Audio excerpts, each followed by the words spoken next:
కురీన శెట్టి జాన సంఘం,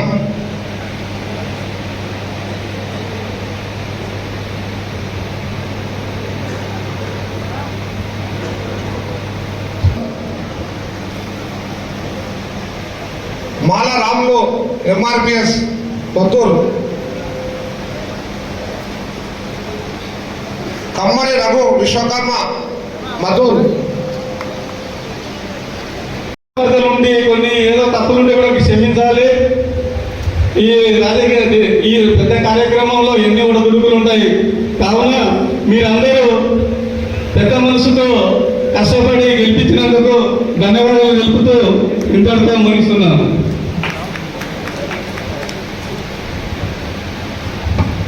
మదన 2 నిమిషాలు మాట్లాడాలని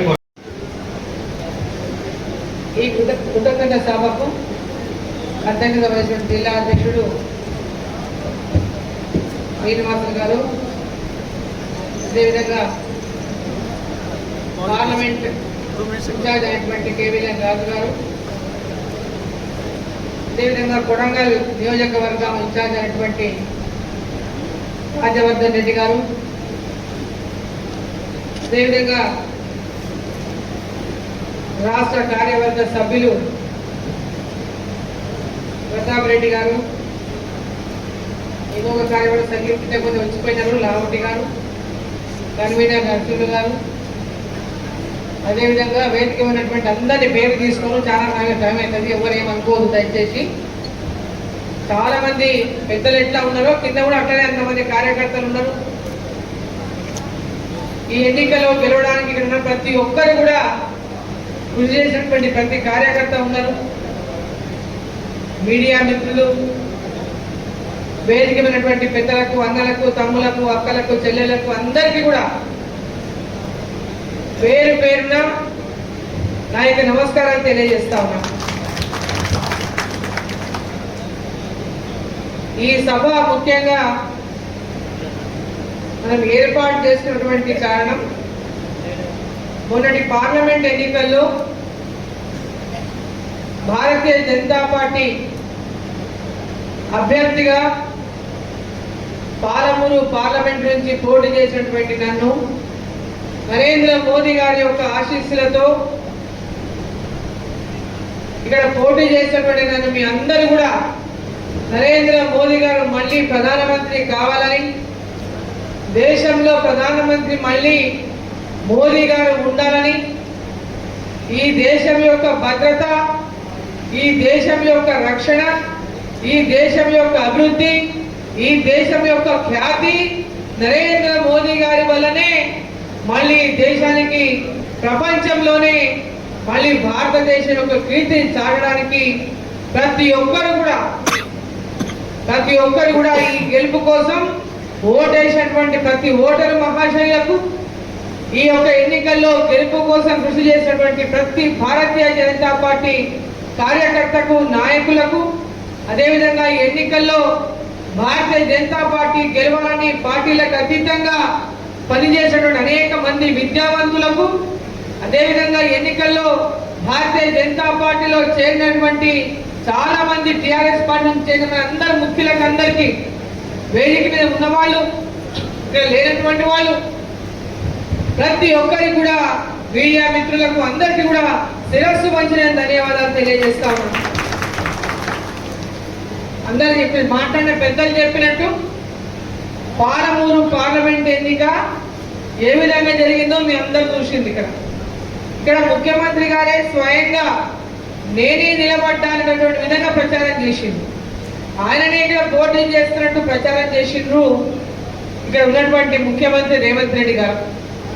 ఈ ఎన్నికల్లో ఎట్టి పరిస్థితుల్లో కూడా అరుణమ్మ గెలవకూడదు, భారతీయ జనతా పార్టీ గెలవకూడదు అనేటటువంటి పెద్ద ఎత్తున వాళ్ళు చేయనటువంటి ప్రయత్నం లేదు. ప్రతి ప్రయత్నం చేసిండ్రు వాళ్ళు మనల్ని ఓడగొట్టడానికి. ఇక్కడ ఉన్నటువంటి కార్యకర్తలు కానీ, నాయకులు కానీ ఏ ఒక్కరు కూడా వెనక్కి తగ్గకుండా అధికార పార్టీ ఎన్ని రకాల భయభ్రాంతులకు గురి చేసినా, ఏ రకమైనటువంటి ఫోన్లు చేసి బెదిరించినా, గ్రామాల్లో అనేక రకాలుగా ఇబ్బంది పెట్టడానికి ప్రయత్నం చేసిన, కొంతమంది వ్యాపారాలు వ్యాపార పరంగా కూడా బెదిరించిన, ఎవరిని ఏ రకమైనటువంటి బెదిరింపులకు గురి చేసినా ప్రతి ఒక్కరు కూడా ఒక కమిట్మెంట్ తో ధైర్యంగా మొక్కవనటువంటి ధైర్యంతో నిలబడి భారతీయ జనతా పార్టీని కమలం పువ్వు గుర్తు మీద ఓటేసి ఇక్కడ నుంచి పెద్ద ఎత్తున ఓట్లు ఇచ్చినటువంటి ప్రతి ఒక్కరికి కూడా ఈ సభ్యులు చెప్పినట్టు ఇక్కడ ముఖ్యమంత్రి గారికి, వారు అప్పుడు ఎమ్మెల్యేగా ఉన్నారు, ముఖ్యమంత్రి కాదు, రాష్ట్ర కాంగ్రెస్ పార్టీ అధ్యక్షులుగా ఉన్నారు, ఎమ్మెల్యేగా పోటీ చేసిండు, మల్కాజ్గిరిలో అంతకుముందు ఎంపీగా పోటీ చేసిన ఎంపీగా ఉన్నారు. ఆ తర్వాత మొన్న ఎన్నికల్లో అసెంబ్లీ ఎన్నికల్లో ఇక్కడ శాసనసభ్యుడిగా మళ్ళీ పోటీ చేసిండు రాష్ట్ర కాంగ్రెస్ పార్టీ అధ్యక్షుడిగా. ఆ రోజు ఎమ్మెల్యే ఎన్నికల్లో ఆయనకు వచ్చిన ఓట్లన్నీ 1,07,000 ఓట్లు వారికి వచ్చినాయి మొన్న ఎమ్మెల్యే ఎలక్షన్లలో. ఆ రోజు నేను ముఖ్యమంత్రి అవుతా అని చెప్పి వారు ఓటు అడిగి ఓటు వేయించుకుంటే 1,07,000 వచ్చినాయి. మొన్న ఎలక్షన్లలో పార్లమెంట్ ఎలక్షన్ నాటికి ఇక్కడ రేవంత్ రెడ్డి గారు ముఖ్యమంత్రి అయి ఇక్కడ ఓటు అడిగింది, నేను ముఖ్యమంత్రిగా ఉన్నా, కొడంగల్ అభివృద్ధి కావాలి, అరుణమ్మ గెలిస్తే అభివృద్ధి కాదు, నేనుంటేనే అభివృద్ధి అవుతుంది, భారతీయ జనతా పార్టీ గెలిపిస్తే ఉపయోగం లేదనేటువంటి విధంగా ప్రజల్ని ఎన్నో రకాలుగా మభ్యపెట్టేటటువంటి ప్రయత్నం చేసింది. ఇక్కడ ముఖ్యమంత్రిని ఓడిస్తే, ముఖ్యమంత్రికి తక్కువ ఓట్లు వస్తే, ముఖ్యమంత్రి ఈరోజు మహబూబ్నగర్ పార్లమెంట్ ఓడిపోతే, ఆయన ఉన్నటువంటి పార్లమెంట్ ఓడిపోతే ఆయనకు గౌరవం తక్కువ అని చెప్పి ప్రతి ఒక్క చోట కూడా ప్రచారం చేసిండు. నా గౌరవాన్ని తగ్గియకండి, అనేక పాలమురుగు మొట్టమొదటిసారిగా ముఖ్యమంత్రి పదవి ఎప్పుడో మురుగుల రామకృష్ణరావు గారి తర్వాత మనకి ఇప్పుడు అవకాశం వచ్చింది, ఇప్పుడు కనుక ఈ ఎన్నికల్లో నన్ను ఓడిస్తే మహబూబ్నగర్కే గౌరవం పోతున్న విధంగా మాట్లాడింది.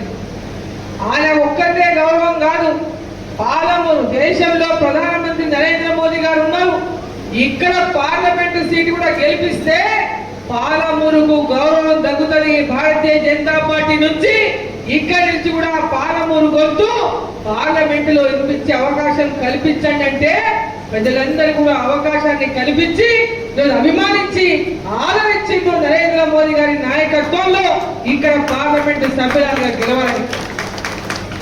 ఈరోజు 62,000 మనకు 63,000 వచ్చినాయి. అంతకుముందు తక్కువ ఓట్ల శాతం, పోయినసారి నేను పోటీ చేసినప్పుడు కూడా ఇక్కడ తక్కువ 40,000 చిల్లర వచ్చినాయి అన్నాడు.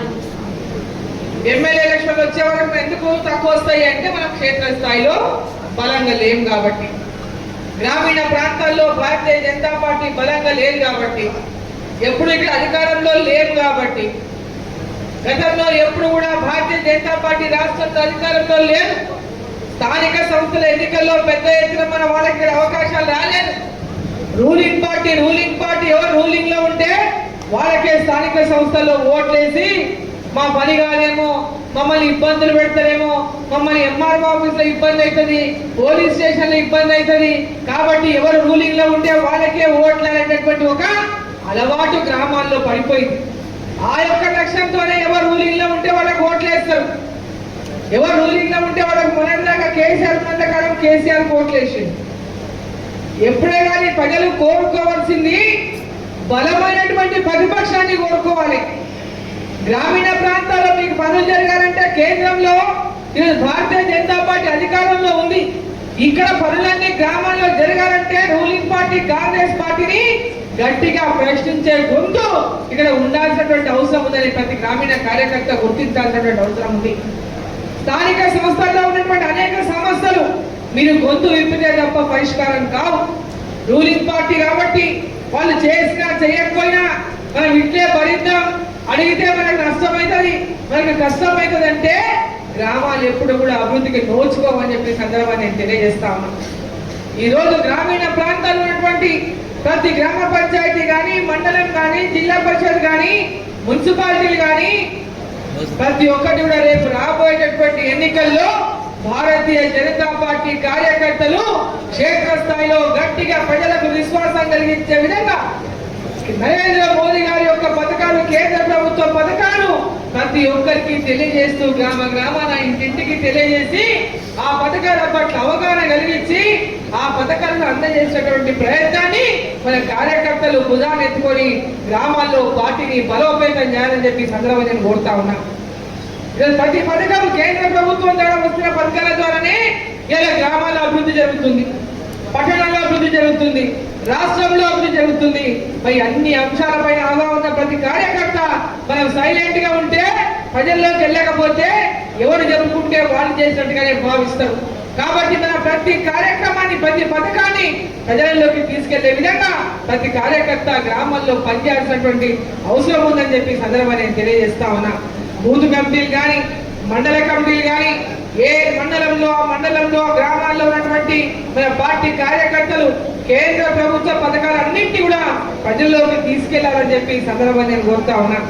ఈరోజు అభివృద్ధి విషయానికి వస్తే ఇక్కడ ముఖ్యమంత్రి గారు ఉన్నారు జిల్లాలో. రాజకీయాలు అయిపోయి మనకు మొన్నటి ఎన్నికలతోన రాజకీయాలు ఎవరు గెలవాలన్నా ప్రజలు గెలిపించిండ్రు, ఎవరు ఉండాలనో వాళ్ళు నిర్ణయం చేసిండ్రు. ఈరోజు అధికారంలో రూలింగ్ లో ఇక్కడ అధికారంలో కాంగ్రెస్ పార్టీ ఉంది, కేంద్రంలో ఎన్డీఏ ప్రభుత్వం నరేంద్ర మోదీ గారు ప్రధానమంత్రిగా ఉన్నారు. ఇక్కడ మనం పార్లమెంట్ మనల్ని గెలిపించారు. మరి ఈరోజు అభివృద్ధి విషయానికి వస్తే నరేంద్ర మోదీ గారు కేంద్రం ద్వారా ఇవ్వాల్సిన నిధులన్నింటినీ కూడా ఈ రాష్ట్ర ప్రభుత్వానికి ఇక్కడ కాంగ్రెస్ పార్టీ ఉందని చెప్పి పక్కన పెట్టరు. ఈరోజు ఎక్కడ ఏ రాష్ట్రంలో ఏ పార్టీ అధికారంలో ఉన్నా దేశంలో ఉన్నటువంటి అన్ని ప్రాంతాలను అభివృద్ధి చేయాలి, వాళ్ళ అవసరాల యొక్క వారి దృష్టికి తీసుకెళ్తే ఆ యొక్క అవసరాలను, ఆ యొక్క అభివృద్ధిని అందజేసినటువంటి విధంగా నరేంద్ర మోదీ గారు పనిచేసిండు. రేపు రాబోయే కాలంలో కూడా మనం పనిచేస్తాం తెలంగాణ అభివృద్ధి కోసం. తెలంగాణ అప్పుల కూపంలో కూరుకోల్పోయి ఉంది. అప్పుల కూపంలో ఉన్న ఈ తెలంగాణకు నరేంద్ర మోదీ గారి ప్రభుత్వం సహకారం పూర్తి స్థాయిలో అవసరం ఉన్నదని చెప్పి సందర్భంగా నేను తెలియజేస్తా ఉన్నా. ఇప్పటికే ముఖ్యమంత్రి గారు నరేంద్ర మోదీ గారు అనేక సార్లు కలిసిండ్రు, కేంద్ర మంత్రులను కలుస్తా ఉన్నారు. ఈ రాష్ట్రంలో అభివృద్ధి కోసం నిధులు కావాలని చెప్పి కోరుతా ఉన్నారు. రోడ్లు కానీ, రైలు మార్గాలు కానీ, ఈరోజు నేషనల్ హైవేలు కానీ, హైదరాబాద్ చుట్టూన్నటువంటి త్రిపులాన్ రోడ్లు కానీ, ఇక్కడ కృష్ణా వికారాబాద్ రైలు కానీ, ఇక్కడ పెద్ద ఎత్తున జరుగుతున్నటువంటి అనేక రకాల ఇయ్యబోయే ఇండ్లు కానీ, ఈ రోజు ఇక్కడ ఏ అభివృద్ధి మున్సిపాలిటీలకు నిధులు కానీ, గ్రామ పంచాయతీలకు నిధులు కానీ, ఇట్లా చెప్పుకుంటూ పోతే ఎలాంటి అభివృద్ధి అయినా కేంద్ర ప్రభుత్వం నిధుల ద్వారానే ఈ అభివృద్ధి కూడా ముందుకు పోతుంది. ఆ ప్రభుత్వము ఈ ప్రభుత్వము కలిసి ముందుకు పయనిస్తేనే అభివృద్ధి సాధ్యమవుతుందని చెప్పి సందర్భంగా నేను తెలియజేస్తా ఉన్నా. ఆ లక్ష్యంతో ఈ రోజు ఇక్కడ ఉన్నటువంటి రాష్ట్ర ప్రభుత్వం రేవంత్ రెడ్డి గారు అదే లక్ష్యంతో ముందుకు పోవాలే కానీ రాజకీయ కక్షలు అనేటివి ఏ మాత్రం కూడా సమంజసం కాదని చెప్పి సందర్భంగా నేను తెలియజేస్తా ఉన్నా. ఇక్కడ మొన్న కొడంగల్లో కొన్ని గ్రామాల్లో కానీ, బూతుల్లో కానీ భారతీయ జనతా పార్టీకి ఓట్లు పడినాయి, భారతీయ జనతా పార్టీకి ఓట్లు వేసిందని ఆ గ్రామాల్లో ఉన్నటువంటి కార్యకర్తలను కానీ, నాయకులను కానీ ఇబ్బంది పెట్టేటటువంటి విషయంగా ఏ విధంగా అయితే కక్షపూరితమైనటువంటి కార్యక్రమాల కనుక కాంగ్రెస్ పార్టీ పూనుకుంటే ఎట్టి పరిస్థితి కూడా సహించేది లేదని చెప్పి సందర్భాన్ని తెలియజేస్తా ఉన్నా. రాజకీయాలు ఎన్నికల వరకే ఉండాలి, దాని తర్వాత అభివృద్ధి లక్ష్యంగా మనం పనిచేయాలి. ముఖ్యమంత్రి గారు కానీ, స్థానికంగా ఉన్నటువంటి ఎమ్మెల్యేలు కానీ, ఎంపీలు కానీ, ఎవరైనా కానీ ఆ ప్రాంతంలో ప్రజల యొక్క సమస్యల పరిష్కారం కోసం, ఆ ప్రాంతం యొక్క అభివృద్ధి కోసమే కృషి చేయాలని చెప్పి ఆ దిశగానే ఇక్కడ ఉన్నటువంటి ముఖ్యమంత్రి గారు కూడా ఆ దశలోనే మరి ప్రాంతానిలో ఎలాంటి కక్షపూరితమైన రాజకీయాలకు ఇక్కడ తావు లేకుండా ఇక్కడ పనిచేయాలని చెప్పి సందర్భంగా నేను కోరుతున్నా. ప్రతి గ్రామంలో నుంచి అభివృద్ధి కానీ, ప్రతి గ్రామాల్లో ఇల్లు లేని ఇల్లు కానీ, ప్రతి గ్రామంలో రోడ్లు కానీ, తాండాలు కావచ్చు, గ్రామాలు కావచ్చు. అదేవిధంగా ఈరోజు కృష్ణా వికారాబాద్ లైను రాష్ట్ర ప్రభుత్వం ద్వారా వచ్చేది కాదు, అందరికీ తెలుసు. దాని నిధులంతా కూడా కేంద్ర ప్రభుత్వం ఇచ్చే నిధులు. కేంద్ర ప్రభుత్వం ఇప్పటికే సర్వే నిధులు కేటాయించింది, ఆ ప్రాజెక్టు కూడా నిధులు కేటాయించింది. ఎంత అవసరం కూడా పూర్తిగా కేటాయించడానికి సిద్ధంగా ఉంది. దాన్ని త్వరితగతిన పూర్తి చేసుకోవడానికి మా వంతు కూడా పూర్తి సహకారం కేంద్రం ద్వారా అందిస్తామని చెప్పి సందర్భంగా నేను తెలియజేస్తా ఉన్నా.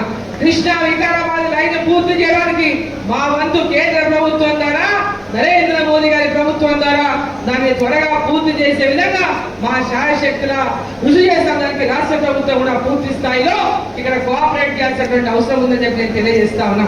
అదేవిధంగా ఇక్కడ రోడ్లు కానీ రోడ్లు చాలా గ్రామాలకు రోడ్లు సరిగ్గా లేవు. ఈ పార్లమెంటులోనే కాకుండా కొడంగల్లో కూడా చాలా వెనుకబడినటువంటి ప్రాంతాల్లో రోడ్ల సమస్యలు ఉన్నాయి. ఈ యొక్క మహబూబ్ నగర్ పార్లమెంట్ నియోజకవర్గం పూర్తిగా ఏ గ్రామానికి వెళ్ళినా ఎక్కడికి వెళ్ళినా రోడ్ల సౌకర్యాలు లేవు, తండాలకు లేవు, గ్రామాలకు లేవు. అనేకమైనటువంటి ఇబ్బందుల్లో ఇలా ప్రజలు రవాణా రోడ్డు సౌకర్యాలు సరిగ్గా లేక ఇబ్బందులు పడతా ఉన్నాం. మరి దానికి అన్నిటికీ కూడా మరి ఒక ఇక్కడ ఉన్నటువంటి అవసరాన్ని గుర్తించి ఆ రకమైనటువంటి రోడ్ల కోసం నిధులు కేటాయించి రాష్ట్ర ప్రభుత్వం ద్వారా రాష్ట్ర ప్రభుత్వం ద్వారా కేంద్ర ప్రభుత్వం ద్వారా రావాల్సిన నిధులు కేంద్ర ప్రభుత్వం ద్వారా మరి మనం రాబట్టుకొని ఈ ప్రాంతాన్ని అభివృద్ధి చేయాలని చెప్పి సందర్భంగా నేను కోరుతా ఉన్నా. మరి ప్రతి ఒక్కరికి ఇంకా చాలా ఉంది. మన ముందు అనేక సార్లు కలుసుకుంటాం, వస్తాం, ప్రతి మండలానికి కూడా వస్తాం.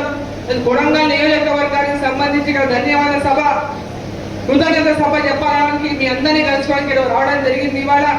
మరి ఈ యొక్క కృతజ్ఞత సభలో మిమ్మల్ని అందరినీ కూడా నేను కోరుతా ఉన్నా, ఈ ఎన్నికల్లో ప్రతి ఒక్కరు ఏ విధంగా కృషి చేసి భారతీయ జనతా పార్టీకి ప్రతి గ్రామంలో కమలం పువ్వు గుర్తుకు ఓట్లు పడినాయో దీన్ని ఇంకా పెంపొందించేటటువంటి విధంగా ఇంకా పార్టీని బలోపేతం చేసి స్థానిక సంస్థల్లో కూడా విజయం సాధించే దిశగా మన పార్టీ కార్యకర్తలు నాయకులు ముందుకు వెళ్ళాలని, దానికి పూర్తిగా నా యొక్క సంపూర్ణ సహకారాన్ని అందిస్తానని చెప్పి సందర్భంగా తెలియజేస్తా ఉన్నాను.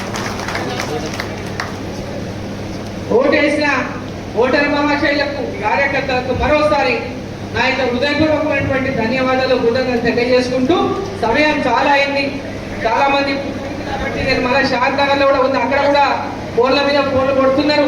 ఇక దయచేసి సన్మానం చేయాలనుకునే వాళ్ళు మీరు ఎవ్వరు అన్యదా భావించొద్దు.